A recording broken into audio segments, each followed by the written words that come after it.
there is that moment where it just galvanizes it.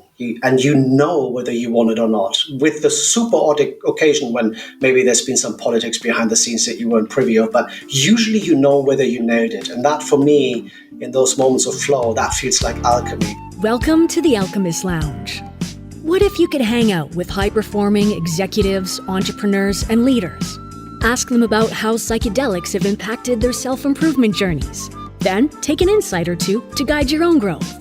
Each week, Alex Atwood takes an in-depth look at how psychedelics can increase fulfillment, solve personal problems affecting your career, and help you gain the success you seek. Alex is an executive and psychedelics coach to high performers, and his goal is to provide strategies to help you reduce conflict, bring awareness, and balance your life through the use of psychedelics. Now, here's Alex. Everyone, welcome to the show. Today we have Marcus Druen. Marcus, how are you? I'm very well. Thank you very much. Thanks for having me on the podcast, Alex. It's such a pleasure. And today it happens to be the third day of January. And so that means is a new year. So whenever you're listening to this, it's being recorded on the third day of January 2023. And I'd like to start off because the New Year's is a time when people desire to change things, right? That aren't in their lives. They add resolutions. They think of things that aren't working. And more often than not, they go back to the same way of being over a period of time. So I'm curious, what's your thought about that way of thinking? Yeah, so it goes right into the heart of what I do for a living, which is change at the level of self, in relationships, in teams, and organizations. What I've come to learn is that you really need to change a structure in your life so that a new path of least resistance can then flow around that structure. So why is that so important? When you look at nature, when you look at a river, you see water flowing through, and there might be rocks and boulders in it. And you see how the water flows around it. And if you want to change the water, just take the boulder out or put another boulder in. And very quickly, that water will take a new path of least resistance. Now, in our brains, when we talk about neuroplasticity and in general, when we talk about neuroscience, we are stuck in a rut. I don't know if it's an American saying, but in British English, that's a typical way to say you are stuck in repetitive patterns. So if you want to change something when you're stuck in a rut, you need to change something at the structural level of your brain, which is where all sorts of chemicals fly around, dopamine, cortisol, adrenaline, and so forth.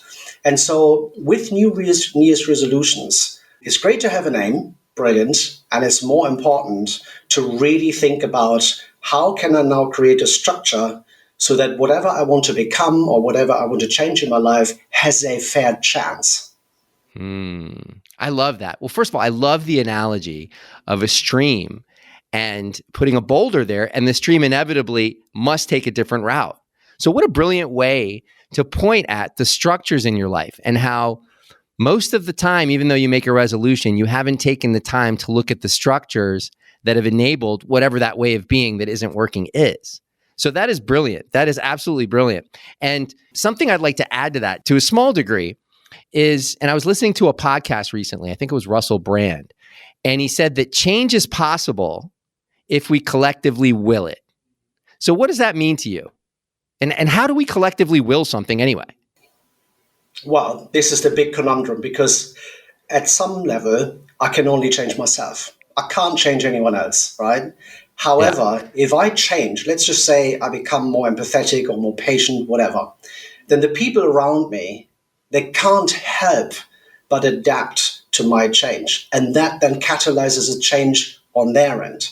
Now, most of the time, these things happen unconsciously and probably even not explicitly between people. But when you turn this into an intention, when you say, okay, what's our shared aim here? Okay, we want to create a new system.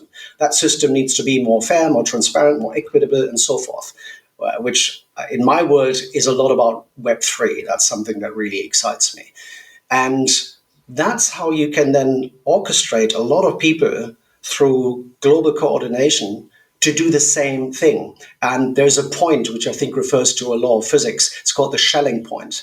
And the Schelling point is a time space where you know something's going to happen and you know you want to be there, but you don't have to know exactly where and when it's going to happen.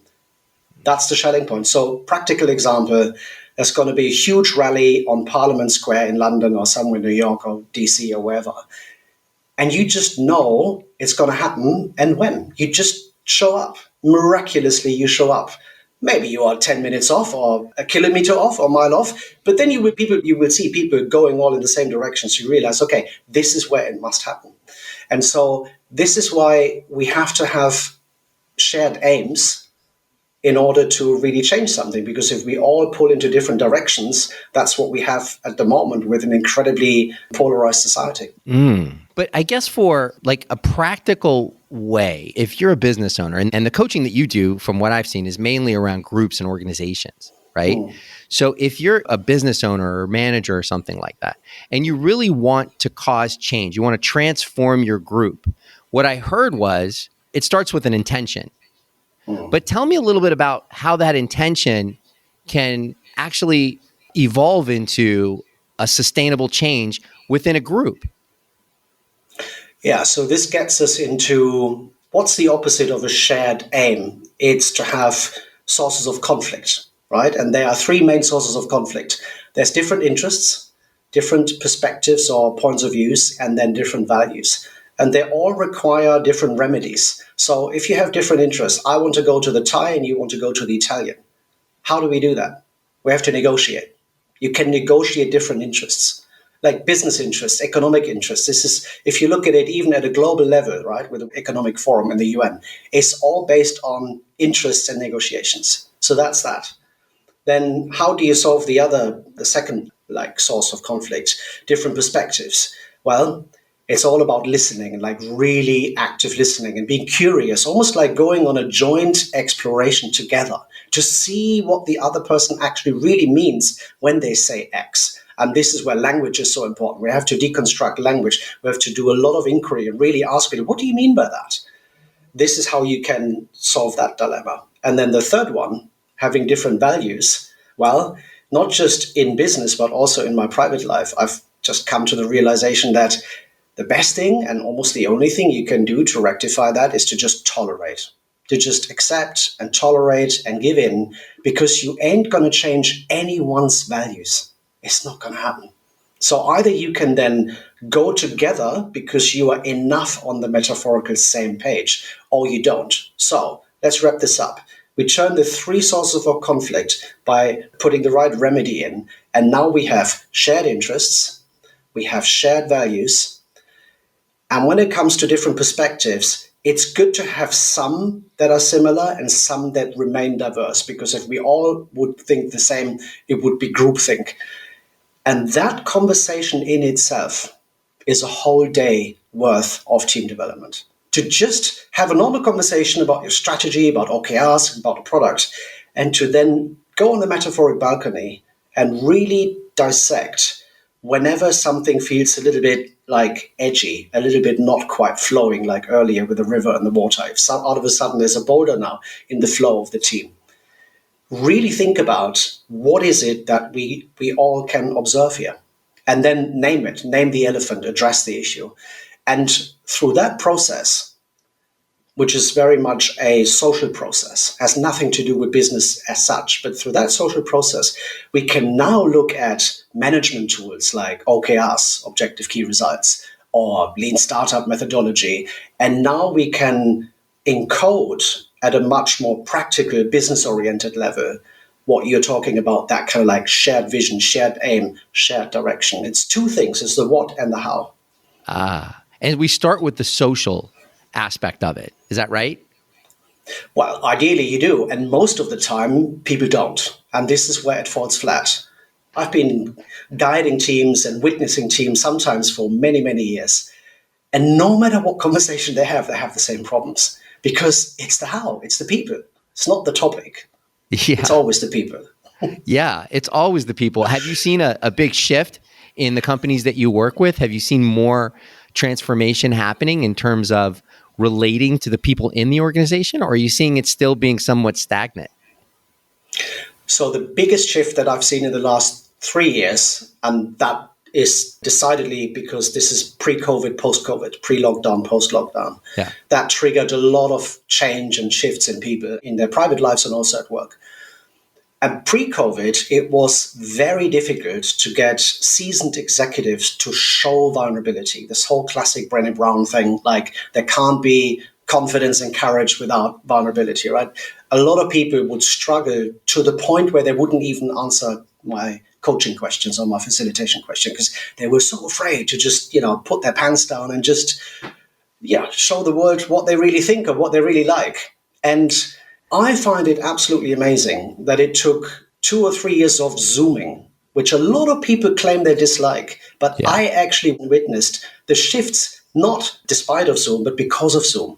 Somehow people found it really easy to converse with people around the globe, go straight in, have a quick check-in, and then talk about what's really going on. Because how can you not talk about the kids that are running around in the background? It's impossible. So my experience with COVID lockdowns and Zoom, I know there's lots of shit that happened in many, many ways, but there was one real gem that emerged from it. And that is that people in my world, the people that I work with, are now so much more vulnerable and they are so much more ready to really talk about their personal issues. Again, it's the what and the how. And how can you talk about the how but constantly exclude people's private lives? That makes no sense. When we talk about wholeness and holistic thinking, you got to talk about that. So that's probably the biggest shift that I've been seeing in my clients. And I can give you a very, very specific example. There was an executive of a global software company that I always wanted to work with, and he was the classic robot when it came to it. And I asked him, so how can your team help you? He froze and then he doubled down, and then unfortunately I doubled down, and the whole thing didn't really go like neither one of us wanted. So I didn't show my vulnerability either. And then fast forward, just before Christmas, we had a really, really powerful workshop with one of our clients. It's a VC firm. And they really told each other what needed to be heard, what was said before and what wasn't heard before, or what hasn't been said before because people were holding it back. And I'm obviously not going into specific details, but it was very profound. That like they've never said these things to each other before, ever. Yeah. Yeah. It's incredible how much conditioning has gone into the way that we act in terms of our guarding our vulnerabilities and who we are. And I think some of the terminology that we use in the business world, right? It's work-life balance. I hear that a lot. And when I hear that, what I hear is somehow when you're at work, you're no longer alive. And somehow when you're alive, you don't like, there's some sort of like line, like, oh, here I am at work, my life is no longer existing, right? And that just isn't how it works. I mean, isn't life continuous? Isn't all of it life, whether it's work, whether it's physical well-being, whether it's relationships, it all sort of falls under life. And I'm wondering what you think about like that idea of work-life balance. In other words, there has to be a separation between work and life, because what you're pointing at, at least what I'm hearing, is that no, people bring their lives into work all the time. And on Zoom, that was a very clear way of people actually bringing their home lives into work. And that opened up vulnerability. What would you say about that? Yeah, work-life balance is a weird term for me anyways, because I've been self-employed for a long time. And to your point, so I guess it all comes back, or it all traces back to the reductionist thinking that we've been honed for the last 300-400 years since the Enlightenment and the scientific revolution, where we think we can compartmentalize things, in particular in matter space. So it's object A and object B, and they clearly are separate. There's work, there's life, and they clearly are separate. But what about energy? Energy is not separate at all. The energy that's oscillating between you and me has been around for 13 billion years. Because energy never goes away. It doesn't get created in a system and it doesn't go away. It just shifts constantly. And that's why change is the only constant, because it's a constant shifting of energy. And when you make that switch in your thinking, then any separation makes no sense. And work-life balance, as a case in point, doesn't make any sense. And to bring it back to bringing your whole person to work, if that is on a Zoom call or in office, doesn't really matter. How about your energetic vibration? You cannot separate that. If you had a bad argument in the morning with your partner, and so you are on a contracting energetic state, you are maybe in shame, in guilt, or still in anger, and now you need to be this inspiring leader that communicates to the people. I know people who do that and who are actually good at doing that. They are also people who then after work do all sorts of things to be able to look in the mirror, and they are not healthy. I'm talking about addictions. I'm talking about all sorts of coping mechanism to actually do it again, repeat next day. Brave face in the morning. Oh, fucking hell, I've got kids and wife and can't really cope. Driving to work or putting the Zoom, the thingy up in the background to blend the family life out. And all of a sudden, oh, here I am. It's just not working anymore. It has always been weird, but I think in the last few years, catalyzed by a number of developments in society, I think people are really waking up to the fact that we're all freaking humans and we are winging it every day. And so let's just stop this whole nonsense of separating things artificially. That's exactly right. And a word that came to mind is authenticity, right? Like that same scenario had that leader come in and perhaps maybe not shared in detail, but just shared that, hey, this morning was a rough morning. And I may not come off as the jubilant leader that you always expect. There's something in those words if a leader or a manager, someone is willing to do that, or even somebody who's sort of a patriarch or a matriarch of a family, right? Who just says that, there's something that opens up there, some sort of understanding, because we all feel that, right? And that leads to connectedness, which is what I'm absolutely hearing. That's brilliant. That's brilliant. So in your pre-interview, I have a question. This is obviously the Alchemist Lounge, and you are an alchemist, an audacious alchemist in your own words. Tell me about the audacious alchemist. Where did that come about? So I play with personas in my inner family system. I've got mainly three. So let's start with the first order principle. I am called Marcus, but the three names that I play with and work with every day and that I embody are Axel, Antonius, and Aurelius. So Axel is my inner child, and I had a really adverse childhood. In the first 10 months, I was taken away by the authorities and then adopted into a very affluent but emotionally quite complicated family. And for that, through a psychedelic experience, particularly with San Pedro, I was able to give birth to my inner father because I never had that figure in my life. So that's Aurelius, my inner father. And then this year, I realized that, hey, this middle name that I always hated, I thought, like, what a preposterous name to call your child Marcus Antonius in a steel and coal mine town in Germany, right? It's like, oh, if you want to be bullied, if you want to make sure your kids gets bullied in a school like that kind of town, call him Marcus Antonius. So that Antonius has never resonated with me until this year. Again, catalyzed by psychedelic experience, I thought, do you know what? You are such a late bloomer, and the inner leader is only really starting to wake up. It's almost like whatever I've been doing in the last, let's say, 1.5 years starts to make everything else that I've done in my career before look like a footnote. And so I thought, I already got Aurelius, I got Axel, so let's create Antonius. And because of certain influences like Joe Dispenza and the law of attraction, I thought, well, Antonius needs to have an adjective, and abundant came to mind. So I've got abundant Antonius. And Abundant Antonius has three sub-personas that are really, because that's quite ethereal, it's a bit spiritual. It doesn't really lend itself to any manifestation other than abundance, right? Which is great in itself. But here on Earth, in meat suit space, how am I going to actually show up? So the three sub-personas are the audacious alchemist, the agile athlete, and the altruistic ancestor. Always. I like it. That's what I basically aspire to on a daily basis. And I create alchemy. I mentioned earlier the energetic vibrations. Let's just say I wake up a bit grumpy or a bit moody or a bit sad or whatever. It's a contracting vibration state. Now, how do I get to an expanding state? Well, I've got my morning routine. And by carefully crafting and iterating on my morning routine, I can get myself into an expanding state within 60 to 90 minutes, almost, I would say 9 out of 10 times. I would actually say it's more like 95 out of 100 times. So that's alchemy. How do you do that? Well, you have to put in the work. Yeah. So these personas are fascinating. Do you embody these like, will you get up and say, I'm lacking abundance today? Antonius, come here. You're the abundant one. I'm going to embody you today. And you then embody Antonius with all of this abundance. Is that what it looks like?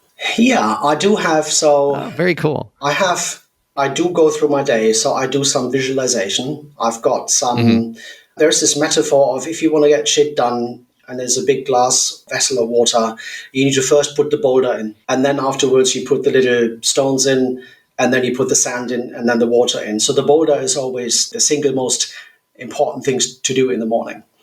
And this is a mixture of the audacious alchemist, because sometimes it's very creative, but sometimes it just requires grit. It just requires me to, come on, you got to write these 3 emails to these 3 clients, otherwise you're not going to do it after lunchtime. So that's more like the agile athlete. Like when I was very young, like almost my son's age, I was quite good in swimming. And so I was an athlete. And yeah, I know what athlete-like is like. You're not second guessing anything. Like, that's not how you become good at anything in any sport, right? An athlete gets up in the morning, whether it's 4, 5, or 6, and you turn on this, and you know exactly what you're now going to do. And so for me, that means I do breath work in bed, meditation still in bed. Then I do some abundant, you can call it abundant thinking or visualization. So how could abundance show up today? And then I go out of bed, and then I go straight into my stretching routine. I've got quite a few tools and props to mixture of yoga and Pilates. And then I round it off. And this, I can tell by that time how easy it's now going to be, or whether I now need to pull more my athlete face on. And then going into the garden for a cold shower, no matter what the temperature is outside. And then I start to create. And creating can be all sorts of different things. Can be the breathwork course, can be creating moments of truth with my clients, whether that's alchemy or not. But when you pitch competitively, like against other consultancies for a decent pot of money, there is that moment where it just galvanizes it. And you know whether you want it or not. With the super odd occasion when maybe there's been some politics behind the scenes that you weren't privy of, but usually you know whether you nailed it. And that, for me, in those moments of flow, that feels like alchemy, because in hindsight, I look back, it's like, wow, how did we make that happen? I know, I get it. I relate so strongly to that. As a matter of fact, most of the quote unquote successful people, not just in the field of psychedelics, but in really any field, have some sort of ritual. Some of them are healthier, some of them are not. But what you just described to me is very similar to something that I do in the mornings. And what I find that it really helps with is, and this is again going to sound kind of ethereal, but it really connects your body, mind, and your spirit and brings you to a centered place of now, where you can really have a perspective about what's possible for a given day. And I would say anybody listening to this, if you don't have a ritual, it's probably one of the most game-changing things that I've done in my life. And the way you're describing it, Marcus, a day without that ritual, could it go? Well, yeah, it could. But why not put that in to be able to create your own sort of alchemy using what's in the universe now, what you have, what you bring to the universe? Brilliant. Just very brilliant. You touched on your childhood, and I want to know a little bit more about it. I'd love to hear what you were passionate about growing up, and whether or not there was a seed planted at some point in your childhood that eventually evolved into Marcus of today. Yeah. So I feel very blessed. I've done a lot of healing work, and I've done a lot of forgiving to all the people involved. So whatever I say now comes from a position of love. It was certainly a very adverse childhood in the first 10 months. And I'm the product of 2 hippies living in a commune, having sex with one another. And then, oops, out of a sudden, little Axel, that's my birth name, little Axel is born. And yeah, there was a lot of neglect. There wasn't regular food. There wasn't regular heating. And 10 months in, the authorities on the third checkup basically told my then 17-year-old mum, he's not going to go home with you today. He's going to stay here. And the biological dad had already disappeared a few months before. And then I was thrusted into this super, like, hardcore, probably upper middle class or aspiring middle class, both academics. My dad's an entrepreneur, he's an architect, and my mum is a primary school teacher. And we talk a lot about intergenerational trauma and toxic shame that's being passed on from your parents to yourself. So I've only really figured this out in the last few years. It just sort of like comes in waves, and it's almost like another layer of the onion gets peeled away of who am I really, and why am I me, and why am I here, and what is my purpose? So there's all this purpose work out in business, and that's great. My relationship to purpose is every human being has an evolutionary purpose, no matter what that is, because we are all part of 8 billion people we call humanity. It's one species, and that is all part of what we call Gaia, planet Earth. So we have got to have, there's no way we could not have, each one of us, an evolutionary purpose. And so the first colossal, I've got a few things that I notice when I do body work, breath work, or trauma release with the psoas muscle that seem to come up. One is, and this is the first, I was born with a emergency cesarean.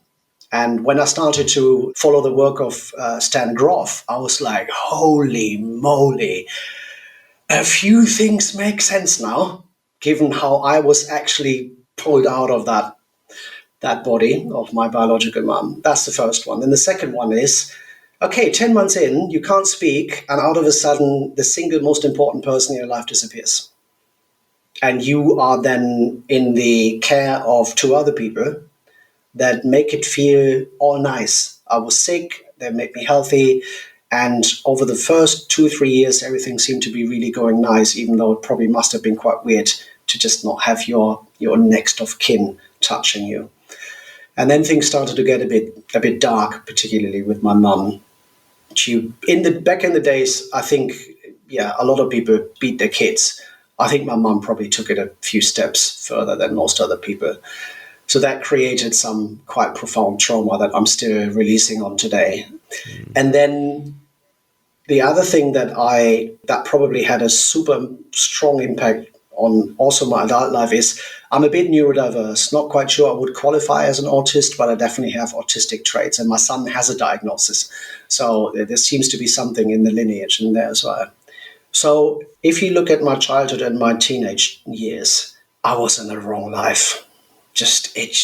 Nothing was flowy except when I was in nature and when I could do physical activities in nature. So surfing, skiing, swimming. I was an athlete swimmer. And then later on, like, it's not really mountaineering or climbing. It's like, we call it scrambling in the UK. So it's quite, and via ferratering, where you have a fixed rope where you get up in a harness, but it's not the same as alpine climbing.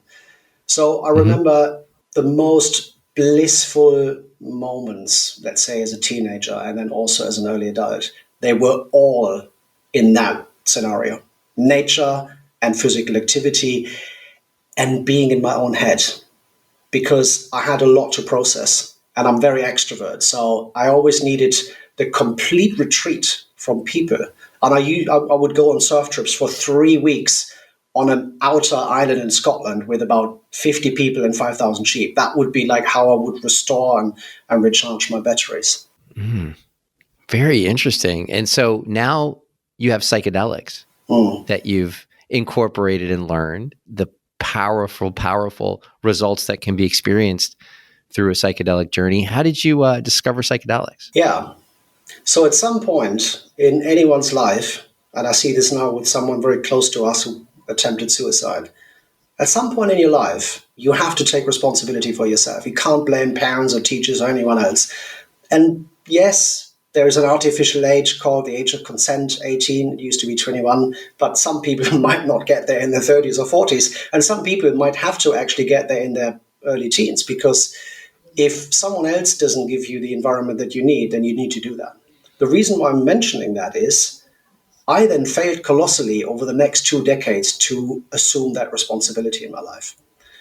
And it culminated since your teenage years. Yeah, since your teenage years. since I Got moved it. out. And when I was 19, I moved out and started my career, studied, and all the rest of it. Moved to England, got married, had a son, and throughout all of that time, I never stepped fully into my power, as in into my responsibility. This is my life.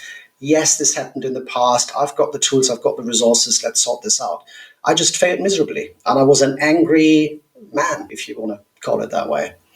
And then the absolute rock bottom was in 2013. So, like, it was that 8 years ago in December, when I nearly drowned based on a catastrophic risk assessment that I had done on something called a wave ski, which is a mixture of a kayak and a surfboard. And I wanted to try it out because it's good for the really choppy small waves on the south coast in the UK, not really that good for surfing.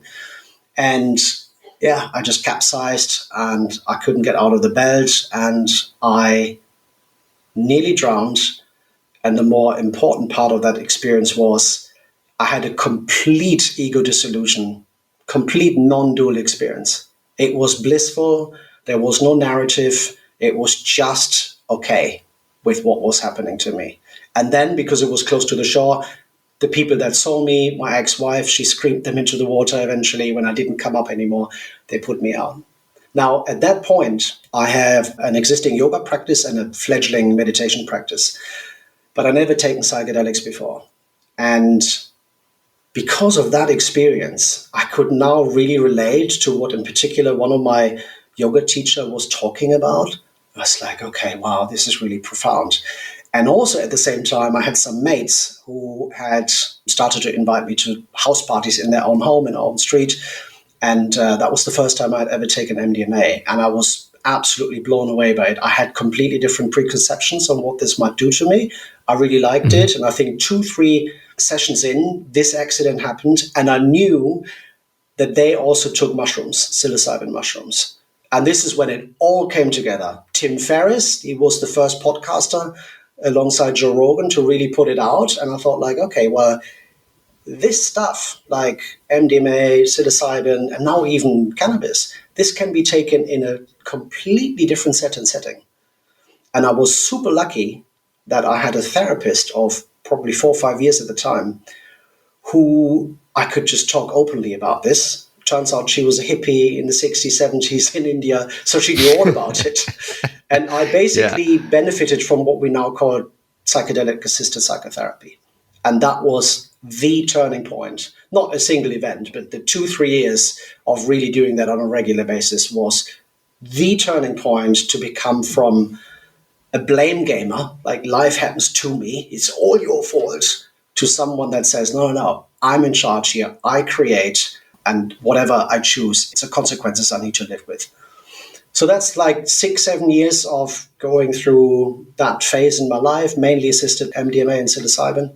And then about 3 years ago, I then got into more different medical compounds or plant medicine. So ayahuasca, San Pedro, and then also ketamine, actually.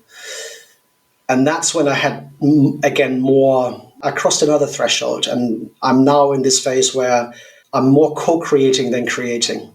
And that requires, as you probably know, you have to let go. You have to trust the process. And that really, really only happened in the last. In fact, it was massively catalyzed by the retreat that we had as part of the ThirdWave coaching program in Costa Rica in Brave Earth.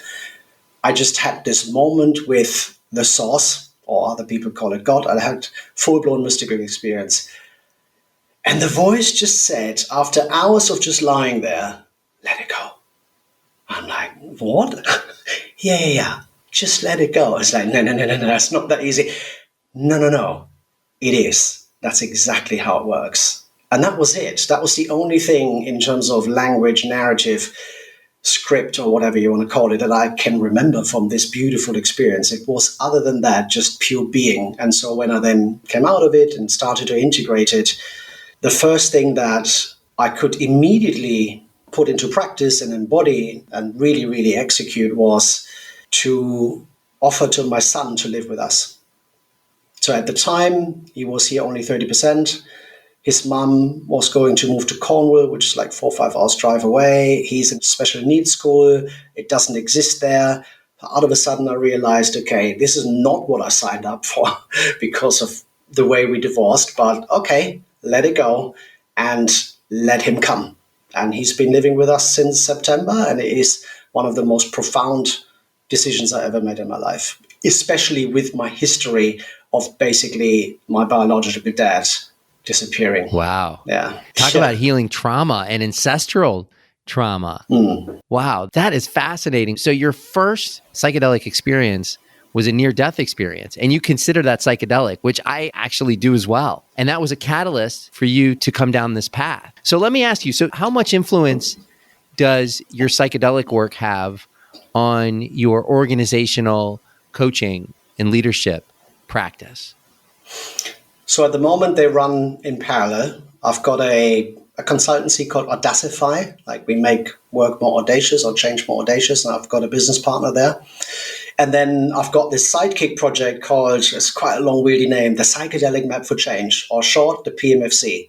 And that is where I anchor my integration coaching practice on, where I also then collaborate with people like Anna Badila, who's been on your podcast, and we put out a breathwork course. And at the moment, what I can see is that we are, I would say, half of the people in the breathwork and the psychedelic space, they could also be my clients. But what I haven't quite squared yet is how do we get this on companies' balance sheets? Because at the moment, the people here, if they then go on a psychedelic, the corporate clients or the entrepreneurs I work with, they pay this out of their own pocket, basically. So this is my big aim, to eventually harmonize them, to have psychedelic-assisted professional development, psychedelic-assisted team development. I would love that. Yeah. Yeah, I would love that. As a matter of fact, on my third ayahuasca retreat, there was 2 business owners there who brought some of their employees, and they had a profound experience and such a closeness that they left there with, and they were planning on taking what they learned and their new sense of openness and understanding and clarity into the company. And I remember at that point, I thought, that's brilliant. That's something I want to do in my business. And I'll add a point here that there is now consideration around psychedelic medicine being covered by insurance. And so if that industry will cover it, then I think we're onto something in terms of actually being able to, like you said, merge the two into one so that you can give a true holistic service that really kind of takes care of the inside, the outside, the energy, and really shows a lot of possibility. So with your psychedelic map for change, what do you see as being the end goal there? Like, what do you see as being the real impact that something like that can have on not just the business community, but the community of humans around the world? Yeah, so we have pressing need to wake up, grow up, and show up. Something's got to happen very, very quick. And over Christmas, because of various really, really disruptive events, not just my partner's needs, but also other things, I just had this profound realization that at an intellectual level I had for a long time, but I just really had to say in my body, Alex, this is on us now. It's you and me and your listeners. Like, I'm 48. I can't pinpoint to anyone above me anymore. It's on us. It's on me. We are the people we've always been waiting for. And we have to make this work now. We have inherited something. The world as it is not the world we created. And now we can shift it, right? And so what the Psychedelic Map for Change aims for is to be a macro framework with a lot of micro tools in it. And what I mean by that is, in my line of work, I'm a systemic change consultant. We often talk about, so you've got the level of self, the level of team, organization. And triggered by COVID, I realized that almost 80% of what happens inside the different businesses, whether it's a startup, a Web3 company, a corporation, or even an NGO, is defined by the economic incentive structures that we create at a more societal level or global economy level.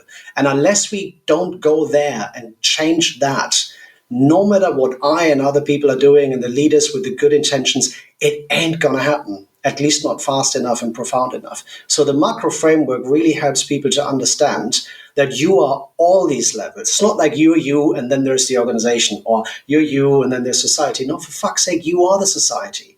Every single time you vote, you're a citizen. Every single time you pay a product or service, you're a consumer, and you do have a choice. So we do help people with a lot of step-by-step micro coaching tools to understand what is it like and what could it be. And there are really three questions that start the entire process. What's going well for you? What's holding you back? And what's puzzling you?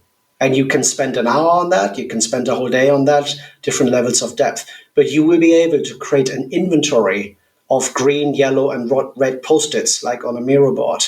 And that's your launch pad into, okay, what is this all about? Okay, I have a self-limiting belief. I'm not good enough. Okay, how can I change that? And that brings it back to what I said at the beginning. I can now think about structures that I can change in my life so that then this self-limiting belief can just disappear. We don't solve our problems at that level. We outgrow them. I love that. What's going well for you? You said. The second thing is, where do you get stuck? What are you struggling with? Yeah. And the third thing again was, what can you do about it? Is that right? What's puzzling you? What's puzzling you? I love that. I love that. And then you take an inventory. Brilliant. Brilliant. There was something another thing I heard, I made a note about it here. What would you do if you weren't afraid? I remember I'd listened to a podcast, and I'd love for you to answer that for me. I would be non-judgmental, always coming from a position of love, always trying things out and see what happens. Because when we are afraid, we are in a contracting state. And in particular, fear can be quite debilitating. So if I wasn't afraid, I would be a lot more outspoken, for instance, about certain things that I think need to happen at a political level, where, quite frankly, at the moment, I have no incentive to do so because there can be quite bad repercussions depending on where you live. Even though I live in the UK, would I really want to join an Extinction Rebellion rally? Probably not, because these people are getting locked up left, right, and center. But if I wasn't afraid, I would exactly do that. Very, very specific. And, we are in this unique time where there's a lot of gray area. There's, depending upon the country, and there's not so gray area. And yet there's so much insight and slow destigmatization of psychedelics. So we get to really, as a group, as a singular group, the listeners, you, me, as you said, we get to define and co-create what psychedelics mean for generations ahead of us. And my final question, because I hear this so much, I think there is definitely a wave, as we know, as being part of the third wave, of psychedelics and a different meaning that they now take on. But what do you tell people who are still hesitant, who find that psychedelics are still dangerous and feel that they couldn't commit to them, or there's no protocol? How do you address those type of concerns and fears around psychedelics? I developed a hack, and the hack is the breathwork course. And breathwork is something you can do with people immediately. So in my work, I very often do pranayama breathing, 4 in, hold for 4, 8 out. When people get stressed, right, that might be ground zero for someone to actually think like, oh gosh, I feel really, really different now. Okay, well, let's do it for 25 minutes, conscious connected breathing, right, and see what happens. And then they really get high, quote unquote. And then that conversation about, so what are altered states, takes a very different turn, very different pathway now. Because now we can talk about, okay, so it's all in your body, the medicine just activates it. And you will most likely, at least if you do this regularly, it might happen on the first occasion, it might happen on the 10th, you will at some point experience profound fear or whatever, something that's incredibly destabilizing. Now, why would you want that? Because you will be shown in the most salient possible way by the medicine what's in your shadow. And that's why you want to do that. Do you not want to change? Do you not want to be more empathetic and more listening, more patient? Yeah, I do. Well, that is a tool to do that. Yeah, but, it's a drug if you do it recreationally, and it's a medicine if you do it with a specific intention and a really, really safe set and setting. And if you integrate it afterwards. So I actually do talk to people that have taken no drugs in their life whatsoever, not even cannabis. And interestingly, because of all the media coverage of the clinical approach, in particular the people that have PhDs or are very scientifically minded, which are historically the most reductionist people, and they cannot imagine what a mystical experience is like. But they're actually coming around it because they think, yeah, but the data doesn't lie.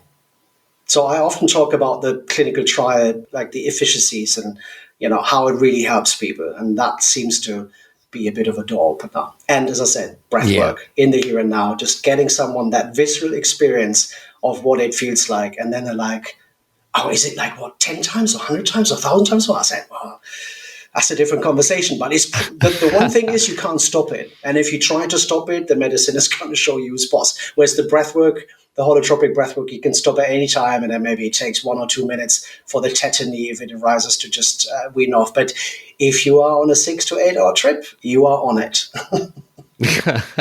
I can vouch for personally some breath work that I've done for me personally has been more powerful than ayahuasca. And I was on an ayahuasca retreat, went into a breathwork session thinking, you know what, I just did 2 nights of ayahuasca. This will be a nice break.